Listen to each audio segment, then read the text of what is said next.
오늘 하나님께서 우리에게 주신 말씀은 구약성경 레위기 25장 1절에서 7절까지의 말씀입니다. 구약성경 레위기 25장 1절에서 7절까지의 말씀을 우리 함께 봉독합니다. 여호와께서 시내산에서 모세에게 말씀하여 이르시되 이스라엘 자손에게 말하여 이르라. 너희는 내가 너희에게 주는 땅에 들어간 후에 그 땅으로 여호와 앞에 안식하게 하라. 너는 6년 동안 그 밭에 파종하며 6년 동안 그 포도원을 가꾸어 그 소출을 거둘 것이나 7째 해에는 그 땅이 쉬어 안식하게 할지니 여호와께 대한 안식이라. 너는 그 밭에 파종하거나 포도원을 가꾸지 말며 내가 거둔 후에 자라난 것을 거두지 말고 가꾸지 아니한 포도나무가 맺은 열매를 거두지 말라. 이는 땅의 안식년 이민이라. 안식년의 소출은 너희가 먹을 것이니 너와 내 남종과 내 여종과 내 품꾼과 너와 함께 거류하는 자들과 내 가축과 내 땅에 있는 들짐승들이 다 그 소출로 먹을 것을 삼을지니라. 아멘. 기도합니다. 은혜로우신 우리 아버지 하나님, 사순절 5째 날을 맞이해서 하나님 앞에 예배로 나오게 하시니 감사합니다. 코로나19로 인해서 모두가 함께 모여 온전하게 예배하진 못하지만 각 가정에서 가족들이 함께 모여 이 시간 주 앞에 머리 숙여 성령의 하나 되심을 체험하고 있는 줄로 믿습니다. 하나님, 말씀 가운데 함께 하시고 성령으로 인도하여 주셔서 말씀의 깊은 것을 알게 하시고 하나님의 뜻이 어디 있는지를 파악하게 하시며 하늘의 뜻이 땅에서 실현되어지는데 우리가 쓰임받는 귀한 시간이 될 수 있도록 하나님 역사하여 주시옵소서. 모든 것을 주님께 의뢰하오며 우리 주 예수 그리스도 이름으로 기도하옵나이다. 아멘. 할렐루야. 오늘은 하나님께서 제동을 거실 때에는 이유가 있다라는 주제로 말씀을 살펴보겠습니다. 지난 한 주간 어떻게 사셨습니까? 저 자신을 돌이켜보면 매우 정신없이 바쁘게 살았던 것 같습니다. 어떤 분은 이 위기의 때에 바쁘면 좋은 것 아닙니까? 라고 말씀을 하기도 합니다. 그렇지만 하나님은 우리가 바쁘게 사는 것을 적극적으로 말리신다고 하는 사실을 우리는 성경에서 확인할 수가 있습니다. 오늘 본문도 그런 내용 중에 하나라고 볼 수 있습니다.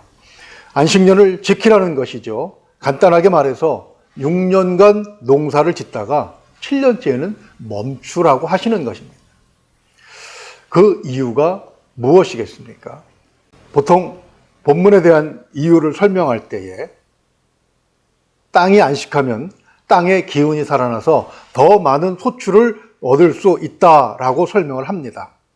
그렇지만 그것은 하나님의 축복이 없다는 전제하에서 보면 매우 설득력이 약한 이야기라고 할 수 있습니다. 첫째는 6년째 거둔 수확으로 7년째 초반까지는 먹는다 쳐도 7년 후반부터 8년째 초반까지는 굶어야 됩니다. 잔치집에 가서 한 끼 잘 먹자고 하루를 꼬박 굶고 가는 것과 마찬가지겠지요. 그렇게 가서 기름진 것으로 배를 가득 채우면 어떤 결과가 나타나겠습니까? 속이 거북하거나 최악의 경우 설사를 하게 될지도 모릅니다.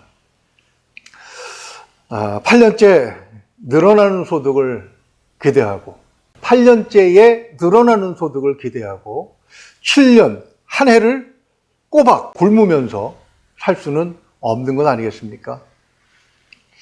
그래서 나온 대안이 토지를 7으로 나누어서 돌아가면서 안식년을 주는 것입니다. 그러나 그런 지혜로운 방법하고 본문하고는 약간 상관이 없는 것 같습니다. 우리 2절을 다시 한번 읽어볼까요? 이스라엘 자손에게 말하여 이르라. 너희는 내가 너희에게 주는 땅에 들어간 후에 그 땅으로 여호와 앞에 안식하게 하라. 아멘. 안식년에 대한 명령은 전 이스라엘이 동일하게 지키도록 주신 것입니다. 즉 지력을 복돋는다는 과학적인 이유가 아니라 신학적인 이유, 즉 하나님의 뜻이 우선한다는 것이지요. 그것은 본문 8절 이하 희년에 관한 설명에서 더 확실해집니다. 안식년을 7번 지낸 후 50년째에는 전 국가적으로 동시에 희년을 선포하게 되어 있기 때문입니다. 둘째는 농사도 기술이기 때문입니다. 공직에 있던 친구들이 귀농한 경우가 몇 명 있었습니다. 그들이 하는 이야기는 이구동성으로 농사는 아무나 지을 수 없다는 것이었습니다. 숙련된 기술이 필요하다는 것이죠.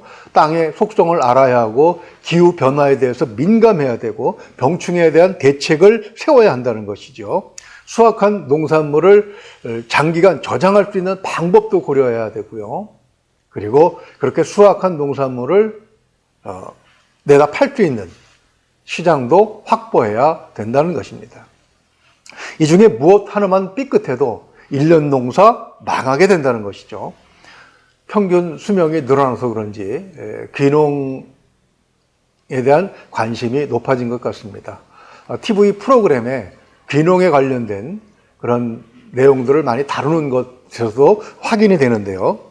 그런 프로그램을 보니까 도시로 나왔던 농부들이 다시 돌아가서 계속해서 농사를 지으려고 하면 바로는 안 된답니다.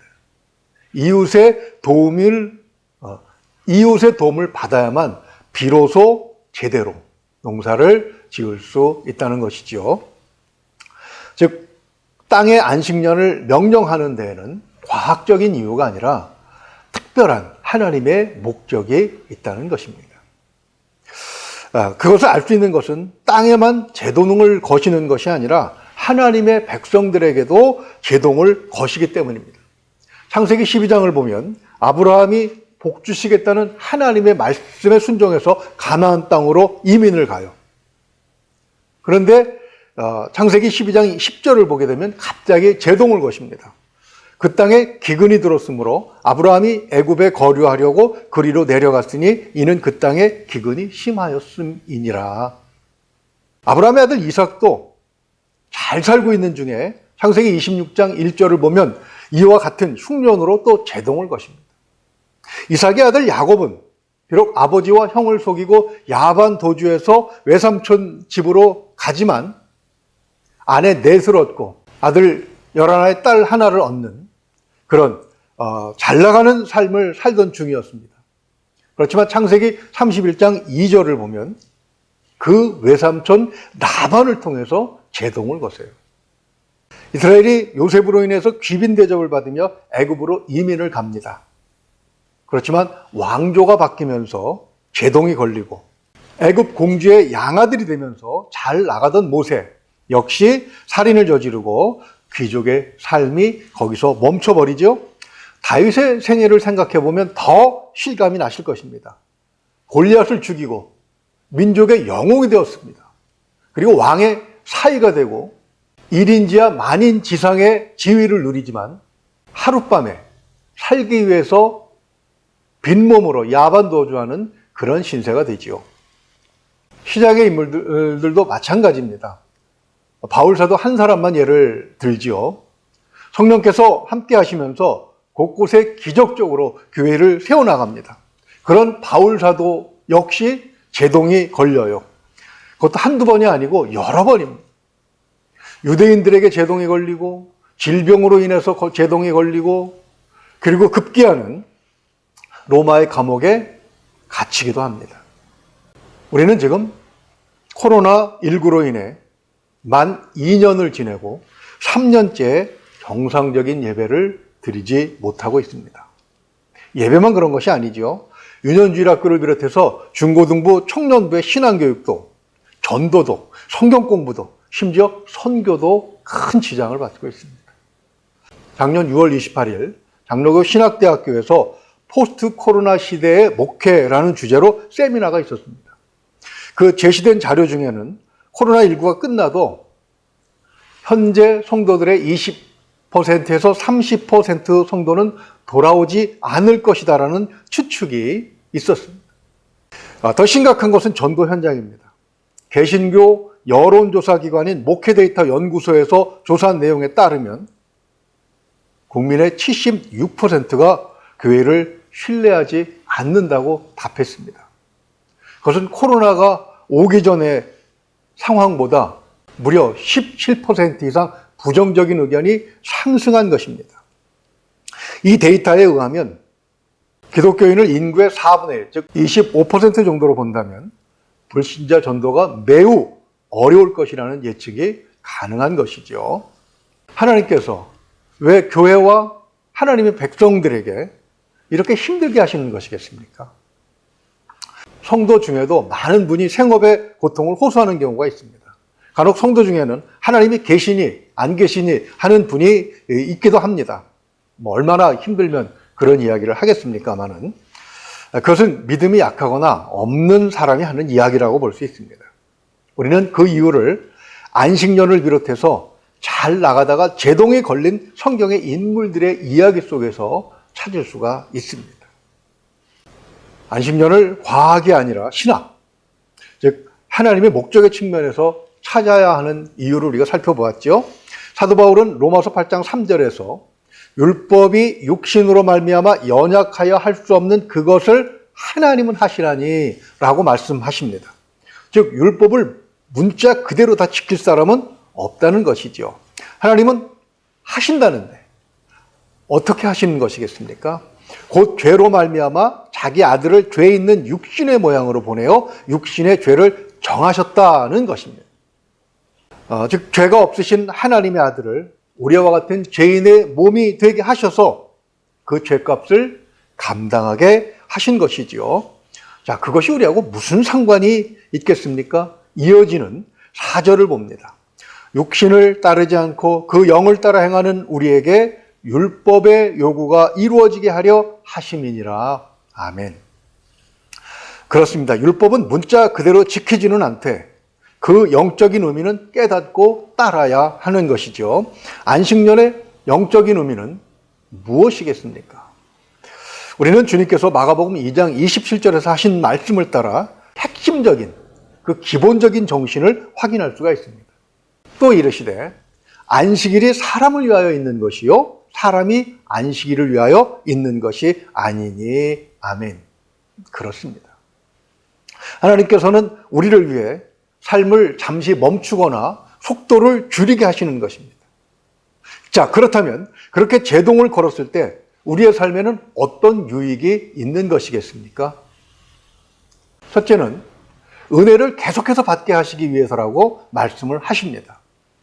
신구약 성경의 첫 부분에 있는 5권의 책을 모세 오경이라고 하지요. 하나님께서는 모세를 통해서 율법을 제시하신 후에 마지막 책 신명기 끝부분에 이렇게 말씀을 하십니다. 28장 1절에서 6절인데요. 네가 내 하나님 여호와의 말씀을 삼가 듣고 내가 오늘 내게 명령하는 그의 모든 명령을 지켜 행하면 내 하나님 여호와께서 너를 세계 모든 민족 위에 뛰어나게 하실 것이라. 내가 네 하나님 여호와의 말씀을 청종하면 이 모든 복이 내게 임하며 내게 이르리니 성읍에서도 복을 받고 들에서도 복을 받을 것이며 내 몸의 자녀와 내 토지의 소산과 내 짐승의 새끼와 소와 양의 새끼가 복을 받을 것이며 내 광주리와 떡 반죽 그릇이 복을 받을 것이며 내가 들어와도 복을 받고 나가도 복을 받을 것이니라. 아멘. 물론 무조건 믿고 순종하라 그러면 복 주겠다 이렇게 말씀하신 것은 아닙니다. 하나님의 명령에 순종하면 어떤 결과가 나오는지 그것을 경험하는 가운데서 주신 말씀이에요.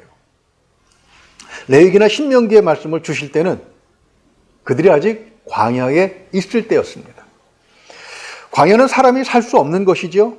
무엇보다도 농사를 지을 수가 없고 목축도 할 수 없습니다. 그들은 지금 그곳에서 만나를 먹고 살고 있어요. 출애굽기 16장을 보게 되면 만나의 특징은 6일째에는 2배를 주시고 7일째에는 안식하라고 하신 것입니다. 그렇게 해도 부족함이 없었던 것이죠. 하나님은 시키면 무조건 시키는 대로 해! 라고 강요하시는 분이 아니십니다. 은혜를 경험하게 하시는 가운데 명령을 주시는 것. 이것이 하나님의 방법이십니다. 이스라엘은 이 안식년을 거의 안 지켰어요. 사도 바울의 말씀대로 하자면 못 지키는 것이지요. 왜냐하면 광야에서의 은혜를 시간이 지나면서 잊었기 때문입니다. 말씀이 주어지면 그 말씀과 연관되어 내가 받은 은혜를 점검해 봐야 하는 이유가 여기에 있습니다. 두 번째, 제동을 거시는 이유는 오류를 수정하게 하시기 위해서입니다. 동계올림픽 때 스키 경기를 보면 코스가 직선인 경우는 하늘을 나는 점프 종목을 빼고는 거의 없는 것 같습니다. 대부분 굴곡이 있거나 요철을 심하게 만들어 놓죠. 우리 인생이 바로 그렇지 않습니까? 어느 인생이 만사형통 탄탄대로로만 이어지겠습니까? 사실 만사형통이라고 하는 것도 위기를 만났을 때 잘 극복할 수 있는 능력이 발휘된 경우를 의미하는 것이죠. 만약에 서야 할 곳에서 서지 못하면 그럼 어떻게 되겠습니까? 제가 사진 한 장을 보여드립니다. 이 잘생긴 남자가 누군지 아십니까? 미국 영화 마블 시리즈 새 영화에 출연이 확정된 프랑스의 유명한 영화 배우입니다. 그 이름은 가스파르 울리엘이라고 하는데요. 그러나 이제는 더 이상 볼 수 없는 얼굴이기도 합니다. 안타깝게도 올 1월 20일 알프스에서 스키를 타다가 충돌 사고로 사망을 했기 때문이죠. 스키를 타보지 않으신 분도 007 같은 영화에서 주인공이 이 순백의 설원에서 눈보라를 일으키면서 질주하는 모습을 보면 속이 뻥 뚫리는 것과 같은 그런 속도감을 느낄 수 있죠. 아마도 이 배우는 속도 광이었던 것 같습니다. 속도와 생명을 맞바꾼 것이죠. 이런 사고는 우리나라에서도 매년 발생합니다. 코로나가 오기 전 바로 그 겨울에 홍천 비발디 스키장 이용권을 얻게 돼서 반나절 좀 즐기다가 저도 급강하던 고등학생과 충돌하는 바람에 팔에 부상을 입어서 부목을 대고 한 달간 그렇게 불편하게 지냈습니다. 제가 사고를 당한 며칠 뒤에 같은 곳에서 30대 남성이 충돌을 당하고 사망한 사건이 보도되더군요. 어린아이들이 전문 강사에게 배우지 않고 친구나 혹은 친척들에게 대충 배운 뒤에 만용을 부리다가 이런 사고를 내는 것입니다. 제가 산악스키를 배울 때 강사는 이런 말을 했습니다. 프로 선수는 스피드, 즉 속도가 생명이지만 아마추어는 브레이킹, 즉 제동이 생명이다, 이렇게 이야기를 했습니다. 제동을 많이 걸면서 속도를 죽일 수 있어야 상급자 코스도 즐길 수 있고 알프스나 히말라야의 설원에서 스키를 탈 수 있다는 것이죠. 저도 스키를 처음 타는 사람을 가르칠 때는 이 말을 꼭 들려주었습니다. 인생은 올림픽 스포츠와 같은 경기가 아닙니다. 괴테도 이렇게 말했죠. 인생은 속도가 아니라 방향이다라고 말입니다. 방향을 제대로 잡아서 나아가려면 때때로 속도를 줄이거나 멈춰야 할 때가 있다는 말입니다. 그래야 장애물을 피해갈 수 있고 잘못된 방향을 수정할 수가 있는 것이죠. 어디서 멈추어야 하고 어디서 속도를 줄여야 하겠습니까? 본문 2절을 보면 그 땅으로 여호와 앞에 안식하게 하라라고 말씀하고 있습니다. 왜냐하면 4절 말씀처럼 안식은 여호와께 대한 것이기 때문입니다. 하나님을 바라보기 위해서 속도를 줄여야 하고 멈춰야 하는 곳은 하나님 앞이어야 한다는 것입니다. 하나님만이 옳은 방향을 지시해 주실 수 있고 하나님만이 잘못된 방향을 수정해 주실 수 있기 때문이죠. 서야 할 때 서지 않고 속도를 줄여야 할 때 질주를 한다면 하나님께서 강제로 멈추게 하십니다. 야곱이 외삼촌 라반에게 제동이 걸렸을 때 그는 약속의 땅 가나안으로 돌아와야 했습니다. 다윗이 사울 왕에게 제동이 걸려 쫓기는 신세가 되었지만 하나님은 그때를 그가 역사상 가장 위대한 이스라엘의 왕이 되도록 준비시키는 그런 기간으로 사용하셨던 것입니다. 세 번째로 하나님께서 왜 우리의 삶에 제동을 거시는지 그 이유는 주변을 돌아보게 하시기 위한 것입니다. 농사를 짓지 않는다고 해도 땅은 가만히 있지 않습니다. 본문 5절을 한번 읽어볼까요? 네가 거둔 후에 자라는 것을 거두지 말고 가꾸지 아니한 포도나무가 맺은 열매를 거두지 말라. 이는 땅의 안식년임이니라. 아멘.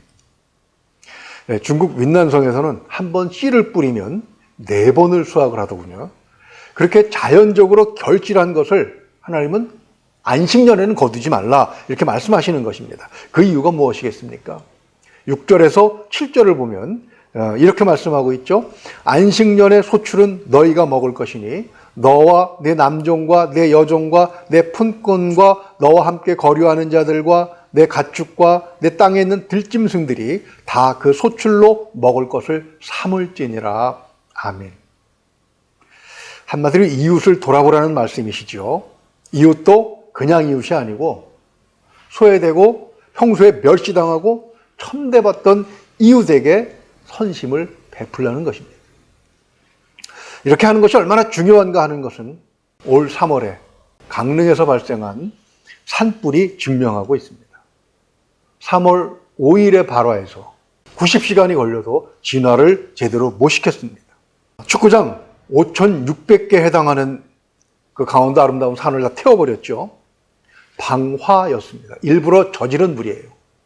범인은 요양병원에서 막 나온 건강도 좋지 않은 사람이었습니다. 그는 범행의 이유를 이웃들이 자기를 무시했기 때문이라고 이야기했습니다. 소외된 이웃을 돌보지 않으면 피해는 고스란히 공동체가 짊어질 수도 있다는 사실을 잊어서는 안 된다는 사실, 그것을 이 사건이 보여주고 있는 것이죠. 사람은 이웃이라고 해도 들짐승도 돌봐야 할 이웃이라고 할 수 있을까요? 거기는 사람을 해치는 맹수도 있고 농작물을 해치는 참새 같은 얄미운 조리도 있지 않습니까? 1950년대 말 중국이 당시 소련에서 참새를 대대적으로 수입했다는 그런 기록을 중국에서 보았습니다. 그 이유는 당시 제4해 운동이라는 정책 때문이었습니다. 제4해 운동이란 4가지 해로운 동물을 제거하자는 그런 운동이죠. 모기, 파리, 들쥐, 그리고 마지막으로 참새가 농작물에 피해를 주니까 제거하자는 것이었습니다. 정부 기관에서는 상도 주고 또 기관끼리도 경쟁이 심했죠. 그 결과 참새가 거의 박멸되다시피 한 것입니다. 그런데 문제는 참새가 곡식만 쪼아먹고 사는 것은 아니라는 것입니다. 농작물을 해치는 벌레들도 잡아먹고 살잖아요.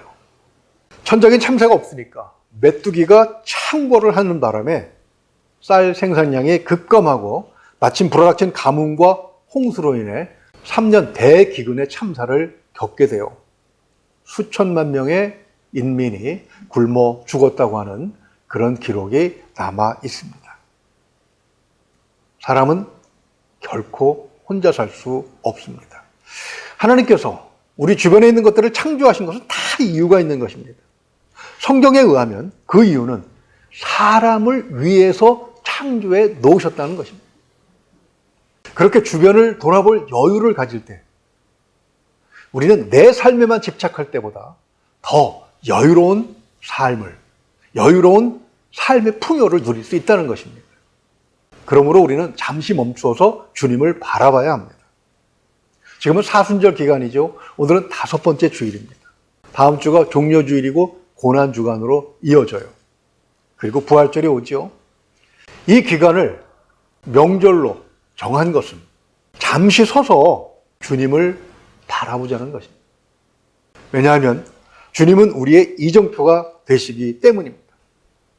우리가 주님을 바라보지 않는다면 우리는 주님이 제시하시는 방향과 정반대되는 방향으로 나아갈 수가 있습니다. 방향이 잘못되었다면 주님을 바라보면서 방향을 수정할 수 있는 것이죠. 우리가 예수님을 바라볼 때 예수님은 우리를 진정한 안식으로 인도하십니다.